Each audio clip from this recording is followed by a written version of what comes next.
जय हिंद। नमस्कार प्यारे साथियों, मैं सूरज कुमार स्वागत करता हूं आपके अपने परिवार सूरज स्मार्ट स्टडी एजुकेशन में। तो आज की इस वीडियो में हम लेकर आए हैं साथियों ऐतिहासिक स्रोत, यानी कि ऐतिहासिक स्रोत से टॉप 35 प्रश्न इस वीडियो में देखने वाले हैं। तो वीडियो को बिना स्किप किए वीडियो में अंत तक बने रहिए। तो चलिए वीडियो को शुरू करते हैं। उससे पहले कि यदि आप हमारे चैनल में नए हैं तो चैनल को सब्सक्राइब करके बेल आइकन ऑन कर लें ताकि नए वीडियो का नोटिफिकेशन आसानी से आप तक पहुंचता रहे। तो चलिए वीडियो को शुरू करते हैं पहले प्रश्नों से। हमारा पहला प्रश्न है साथियों, बीते हुए युगों की घटनाओं के संबंध में जानकारी देने वाले स्रोतों को कहा जाता है। तो हमारा सही उत्तर होगा साथियों ऑप्शन नंबर ए, ऐतिहासिक स्रोत। ऐतिहासिक स्रोत कहते हैं बीते हुए युगों की घटनाओं के संबंध में जानकारी देने वाले स्रोतों को। तो इस प्रश्न का राइट जवाब ऑप्शन नंबर ए हो जाएगा। तो चलिए नेक्स्ट प्रश्न की ओर बढ़ते हैं साथियों। हमारा अगला प्रश्न है क्वेश्चन नंबर 2 कहता है निम्नलिखित में से कौन सा कथन सही है। तो हमारा ऑप्शन होगा साथियों ऑप्शन नंबर ए कहता है साहित्यिक स्रोत की तुलना में पुरातात्विक स्रोत अधिक प्रामाणिक होते हैं। ऑप्शन नंबर बी कहता है पुरातात्विक स्रोत की तुलना में साहित्यिक स्रोत अधिक प्रामाणिक होते हैं। और ऑप्शन नंबर सी कहता है अत्यधिक स्रोत एवं पुरातात्विक स्रोत दोनों एक समान प्रामाणिक होते हैं। और ऑप्शन नंबर डी कहता है साहित्यिक स्रोत की तुलना पुरातात्विक स्रोत से नहीं की जा सकती है। तो हमारा इस प्रश्न का सही उत्तर होगा ऑप्शन नंबर ए, साहित्यिक स्रोत की तुलना पुरातात्विक स्रोत अधिक प्रामाणिक होते हैं। तो इस प्रश्न का राइट जवाब ऑप्शन नंबर ए हो जाएगा। तो चलिए नेक्स्ट प्रश्न की ओर बढ़ते हैं साथियों। हमारा अगला प्रश्न है क्वेश्चन नंबर 3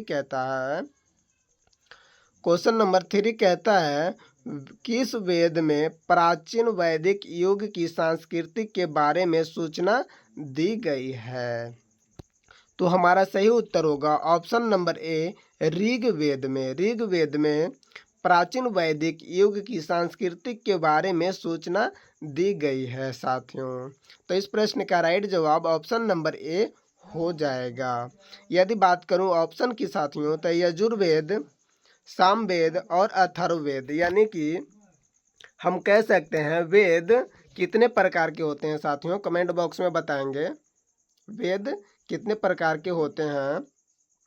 तो वेद 4 प्रकार के होते हैं। पहला ऋग्वेद, यजुर्वेद, सामवेद और अथर्ववेद। ऋग्वेद को प्राचीन वेद कहते हैं और सामवेद को संगीत का वेद भी कहते हैं और अथर्ववेद को आधुनिक वेद भी कहा जाता है साथियों। तो चलिए नेक्स्ट प्रश्न की ओर बढ़ते हैं। आशा करता हूँ कि यह वीडियो बहुत अच्छा लग रहा होगा साथियों। हमारा अगला प्रश्न है क्वेश्चन नंबर 4 कहता है निम्नलिखित में से कौन सा ग्रंथ श्रुति ग्रंथ का अंग नहीं माना जाता है। तो इस प्रश्न का राइट जवाब ऑप्शन नंबर डी हो जाएगा पुराण को श्रुति ग्रंथ का अंग नहीं माना जाता है।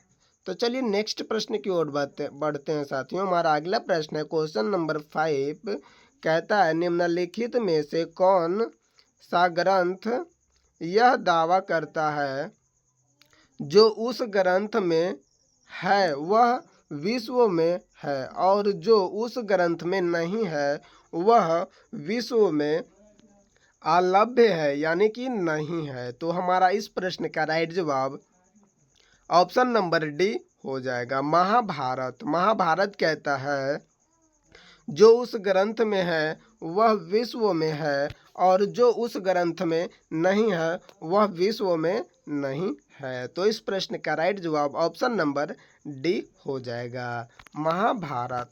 तो चलिए नेक्स्ट प्रश्न की ओर बढ़ते हैं साथियों। हमारा अगला प्रश्न है क्वेश्चन नंबर 6 कहता है त्रिपिटक धर्म ग्रंथ है, यानी कि त्रिपिटक धर्म ग्रंथ किससे संबंधित है साथियों? हमारा ऑप्शन होगा जैन धर्म, बौद्ध धर्म, सिखों का और हिंदुओं का। तो हमारा सही उत्तर होगा साथियों ऑप्शन नंबर बी, बौद्ध धर्म का। बौद्ध धर्म से संबंधित है त्रिपिटक। तो इस प्रश्न का राइट जवाब ऑप्शन नंबर बी हो जाएगा। तो चलिए नेक्स्ट प्रश्न देखते हैं साथियों। हमारा अगला प्रश्न है क्वेश्चन नंबर 7 कहता है जातक किसका ग्रंथ है, यानी कि जातक किस धर्म से संबंधित है साथियों? तो हमारा सही उत्तर होगा ऑप्शन नंबर सी, बौद्ध धर्म से। जातक बौद्ध धर्म से संबंधित है और त्रिपिटक भी बौद्ध धर्म से संबंधित है साथियों। और यदि एग्जाम में पूछ दिया जाए कि आगम किस धर्म से संबंधित है तो बताएंगे आप लोग साथियों जैन धर्म से संबंधित है। आगम आगम जैन धर्म से संबंधित है साथियों, ध्यान रखिएगा। तो चलिए नेक्स्ट प्रश्न की ओर बढ़ते हैं। हमारा अगला प्रश्न है क्वेश्चन नंबर 8वां कहता है मिलिंद पनाहो राजा मिलिंद और किस बौद्ध भिक्षु के मध्य संवाद के रूप में है? तो हमारा सही उत्तर होगा साथियों ऑप्शन नंबर ए, नागसेन। राजा मिलिंद और नागसेन के संवाद के रूप में है। तो चलिए नेक्स्ट प्रश्न की ओर बढ़ते हैं। हमारा अगला प्रश्न साथियों क्वेश्चन नंबर 9 कहता है निम्नलिखित में से किसकी तुलना मैकियावेली के प्रिंस से की जा सकती है? तो हमारा सही उत्तर होगा ऑप्शन नंबर बी, कौटिल्य का अर्थशास्त्र। कौटिल्य का अर्थशास्त्र मैकियावेली के प्रिंस से तुलना की गई है। तो इस प्रश्न का राइट जवाब ऑप्शन नंबर बी हो जाएगा साथियों। तो चलिए नेक्स्ट प्रश्न की ओर बढ़ते हैं। हमारा अगला प्रश्न कहता है क्वेश्चन नंबर 10 कहता है कौटिल्य के अर्थशास्त्र में किस पहलू पर प्रकाश डाला गया है? तो इस प्रश्न को VVI के रूप में नोट कर लेंगे या स्टार लगा लेंगे या कॉपी में नोट भी कर सकते हैं साथियों, क्योंकि पूछा जा सकता है किसी न किसी एग्जाम में। तो इस प्रश्न का सही उत्तर होगा साथियों ऑप्शन नंबर बी, राजनीतिक नीतियां पर। कौटिल्य के अर्थशास्त्र में किस पहलू पर प्रकाश डाला गया है? तो हमारा सही उत्तर होगा ऑप्शन नंबर बी, राजनीतिक नीतियां पर प्रकाश डाला गया है। तो चलिए नेक्स्ट प्रश्न की ओर बढ़ते हैं साथियों। हमारा अगला प्रश्न है क्वेश्चन नंबर 11 कहता है कल्हन की पुस्तक का नाम क्या है? क्या कहता है कल्हन की पुस्तक का नाम क्या है? तो हमारा सही उत्तर होगा साथियों ऑप्शन नंबर डी, राजतरंगिणी। ये भी VVI प्रश्न है साथियों, इसको भी स्टार मार्क कर लेंगे। कल्हन की पुस्तक का नाम है राजतरंगिणी। राजतरंगिणी है साथियों। पुराण के बारे में बात करना चाहेंगे तो पुराण 8 होते हैं और इंडिका मेगास्थनीज का बुक है। और अर्थशास्त्र अभी पिछले प्रश्नों में बताए हैं, अर्थशास्त्र कौटिल्य के लिखा हुआ प्रश्न अथी है, मतलब बुक है। तो चलिए नेक्स्ट प्रश्न की ओर बढ़ते हैं। हमारा अगला प्रश्न है क्वेश्चन नंबर 12 कहता है अष्टाध्याय किसके द्वारा लिखी गई है? तो हमारा सही उत्तर होगा साथियों ऑप्शन नंबर बी, पाणिनि के द्वारा अष्टाध्याय लिखा गया है। और बात करना चाहेंगे साथियों ऑप्शनों की, तो वेद व्यास, यानी कि वेद व्यास का पूरा नाम महर्षि द्वैपायन वेद व्यास है। और वाल्मीकि का पूरा नाम महर्षि वाल्मीकि कहा जाता है। और वाल्मीकि रामायण लिखे थे। क्या लिखे थे? रामायण लिखे थे। और वेद व्यास महाभारत लिखे थे। महाभारत क्या लिखे थे? महाभारत लिखे थे। तो चलिए नेक्स्ट प्रश्न की ओर बढ़ते हैं साथियों। हमारा अगला प्रश्न कहता है क्वेश्चन नंबर 13 महाभाष्य के रचनाकार का नाम है? तो हमारा सही उत्तर होगा साथियों ऑप्शन नंबर बी हो जाएगा, पतंजलि। महाभाष्य के रचनाकार पतंजलि है साथियों। अभी पिछले प्रश्नों में बताएं साथियों क्या लिखे हैं? मालविका अग्निमित्रम लिखे हैं कालिदास। तो और कौटिल्य अर्थशास्त्र लिखे हैं। तो चलिए नेक्स्ट प्रश्न की ओर बढ़ते हैं। हमारा अगला प्रश्न है, कालिदास द्वारा रचित मालविका अग्निमित्रम नाटक का नायक है। तो हमारा सही उत्तर होगा option number C, Agnimitra. Agnimitra Kalidas द्वारा रचित मालविका अग्निमित्रम नाटक का नायक है। तो इस प्रश्न का राइट जवाब ऑप्शन नंबर सी हो जाएगा। तो चलिए नेक्स्ट प्रश्न की ओर बढ़ते हैं साथियों। यदि प्रश्न में पूछा जाए नायिका क्या है, कालिदास द्वारा रचित मालविका अग्निमित्रम का नायिका क्या बोला गया? यहाँ नाटक का नायक, नायक पूछा गया है साथियों, यानी कि हीरो का नाम पूछा गया है, तो अग्निमित्र हो जाएगा। और नायिका पूछता तो मालविका हो जाता। क्या हो जाता? मालविका। ठीक है साथियों, ध्यान रखिएगा। तो चलिए नेक्स्ट प्रश्न की ओर बढ़ते हैं। हमारा अगला प्रश्न कहता है, क्वेश्चन नंबर 15, हर्षचरित किसके द्वारा लिखी गई है? तो हमारा सही उत्तर होगा साथियों option number B. Option number B हो जाएगा, बाण भाट के द्वारा। बाण भाट के द्वारा हर्षचरित लिखी गई है। तो चलिए नेक्स्ट प्रश्न की ओर बढ़ते हैं। क्वेश्चन नंबर 16 कहता है,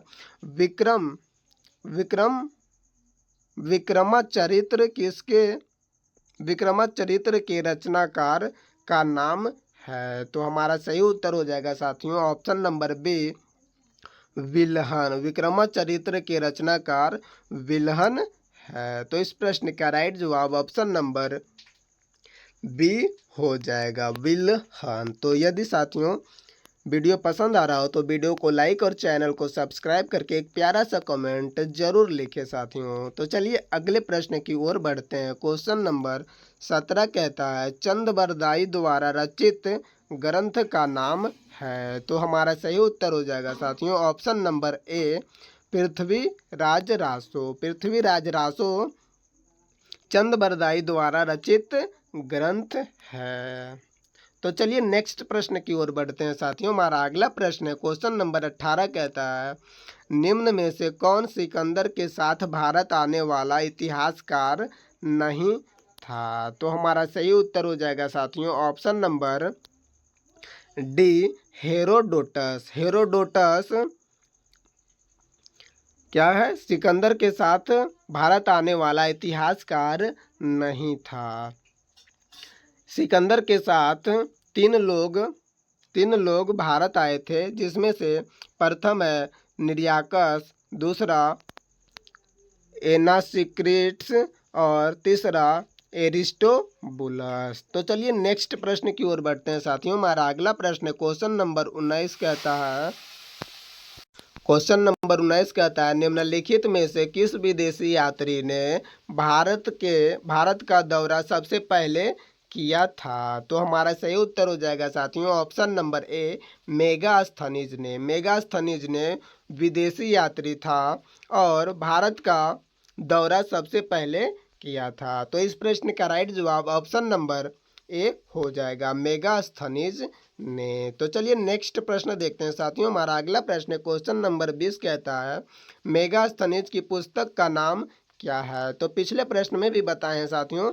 इस प्रश्न का जवाब कमेंट बॉक्स में सही से आप लोग दीजिएगा। तो इस प्रश्न का राइट जवाब ऑप्शन नंबर डी हो जाएगा, एनडिका। एनडिका मेगास्थनीज का बुक है, पुस्तक का नाम है। तो चलिए नेक्स्ट प्रश्न देखते हैं साथियों। हमारा अगला प्रश्न है, ज्योग्राफिया। ज्योग्राफिया की रचना किसने की? ज्योग्राफिया की रचना किसने की है साथियों? तो हमारा सही उत्तर होगा option number C, Strabo. Strabo ने ज्योग्राफिया की रचना की है। तो चलिए नेक्स्ट प्रश्न देखते हैं साथियों। क्वेश्चन नंबर 22 कहता है, प्लिनी की पुस्तक का नाम है। तो हमारा सही उत्तर हो जाएगा साथियों option number B, Naturalis Historia. Naturalis Historia है प्लिनी की पुस्तक का नाम। तो इस प्रश्न का राइट जवाब ऑप्शन नंबर बी हो जाएगा। तो चलिए नेक्स्ट प्रश्न की ओर बढ़ते हैं साथियों। हमारा अगला प्रश्न कहता है, पेरिप्लस पेरिपल्स ऑफ एरिथियन सी की रचना किसने की है? तो हमारा सही उत्तर हो जाएगा साथियों ऑप्शन नंबर डी, अज्ञातनामा यूनानी लेखक। अज्ञातनामा यूनानी लेखक पेरी पेरिपल्स ऑफ एरिथियन सी की रचना की थी। तो चलिए नेक्स्ट प्रश्न की ओर बढ़ते हैं साथियों। हमारा अगला प्रश्न है क्वेश्चन नंबर 24 कहता है फैयान कहाँ का निवासी था? फैयान कहाँ का निवासी था साथियों? तो हमारा सही उत्तर हो जाएगा ऑप्शन नंबर सी, चीन का। फैयान चीन का निवासी था। तो इस प्रश्न का राइट जवाब ऑप्शन नंबर सी हो जाएगा। तो चलिए नेक्स्ट प्रश्न की ओर बढ़ते हैं साथियों। यदि वीडियो पसंद आ रहा हो तो वीडियो को लाइक और चैनल को सब्सक्राइब करके एक प्यारा सा कमेंट जरूर लिखें। तो चलिए नेक्स्ट प्रश्न की ओर चलते हैं। हमारा अगला प्रश्न है फैयान किसके शासनकाल में भारत आया था? तो हमारा सही उत्तर हो जाएगा साथियों ऑप्शन नंबर डी, चंद्रगुप्त द्वितीय के शासनकाल में फैयान भारत आए थे। तो चलिए नेक्स्ट प्रश्न की ओर बढ़ते हैं। हमारा अगला प्रश्न है क्वेश्चन नंबर 26 कहता है हर्षवर्धन के समय में कौन सा चीनी यात्री भारत आया था? तो हमारा सही उत्तर हो जाएगा साथियों option number D, Hiuen Tsang. Harshvardhan के समय में चीनी यात्री भारत आए थे, हेंस तेसांग थे। तो इस प्रश्न का स्टार मार्क कर लेंगे साथियों। यह VVI प्रश्न है, किसी न किसी एग्जाम में पूछे जा सकते हैं। तो चलिए नेक्स्ट प्रश्न की ओर बढ़ते हैं साथियों। हमारा अगला प्रश्न है क्वेश्चन नंबर 27 कहता है 9वीं सदी में भारत आए अरब यात्री सुलेमान ने किस साम्राज्य को रोहमा कहकर संबोधित किया था? तो हमारा सही उत्तर हो जाएगा साथियों ऑप्शन नंबर ए, पाल साम्राज्य को रोमा कहकर संबोधित किया था यात्री सुलेमान ने। तो इस प्रश्न का राइट जवाब ऑप्शन नंबर ए हो जाएगा। तो चलिए नेक्स्ट प्रश्न की ओर बढ़ते हैं साथियों। हमारा अगला प्रश्न है क्वेश्चन नंबर 28 कहता है अल्बेरूनी किसके शासनकाल में इतिहासकार था? तो हमारा सही उत्तर हो जाएगा साथियों option number A, Mahmud Ghaznavi के शासनकाल में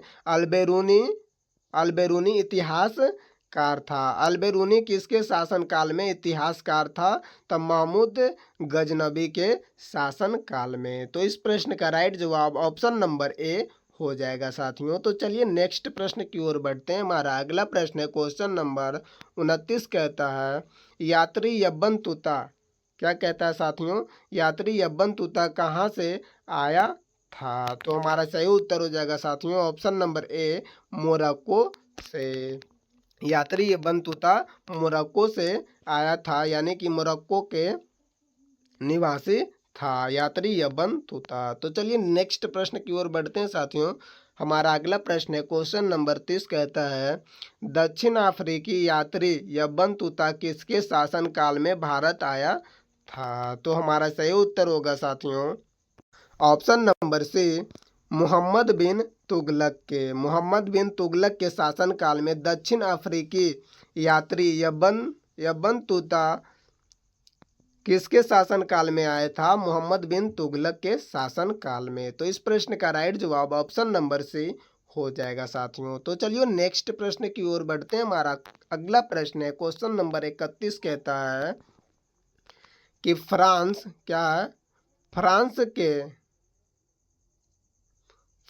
के सुल्तान मिर्जा शाहरुख के राजदूत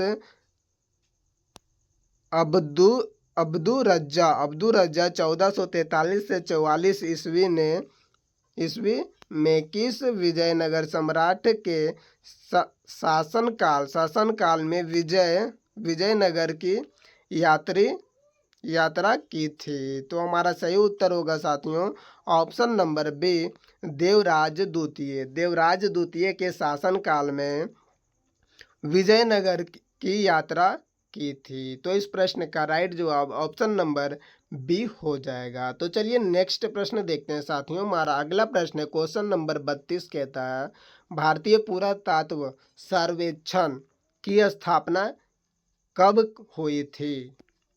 तो हमारा सही उत्तर हो जाएगा साथियों ऑप्शन नंबर डी 1861 में। 1861 में भारत भारत पुरातत्व की सर्वेक्षण किया था। और किसने किया था? अलेक्जेंडर कनिंघम ने। किसने किया था? अलेक्जेंडर कनिंघम में साथियों। अगला प्रश्न वही है।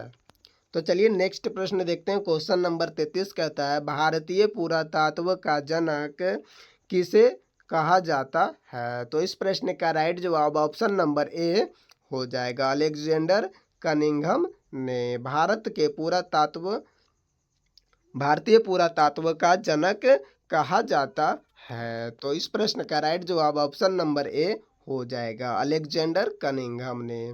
तो चलिए नेक्स्ट प्रश्न देखते हैं साथियों। क्वेश्चन नंबर 34 कहता है निम्नलिखित विद्वानों में हड़प्पा सभ्यता का सर्वप्रथम खोजकर्ता कौन था? तो हमारा सही उत्तर होगा साथियों option number D Dayaram Sahni ने। दयाराम साहनी ने हड़प्पा सभ्यता का सर्वप्रथम खोजकर्ता था। तो इस प्रश्न का राइट जवाब ऑप्शन नंबर डी हो जाएगा। तो चलिए नेक्स्ट प्रश्न की ओर चलते हैं। क्वेश्चन नंबर 35 कहता है आज का अंतिम सवाल है साथियों। तो देखते हैं अंतिम सवाल क्या कहता है।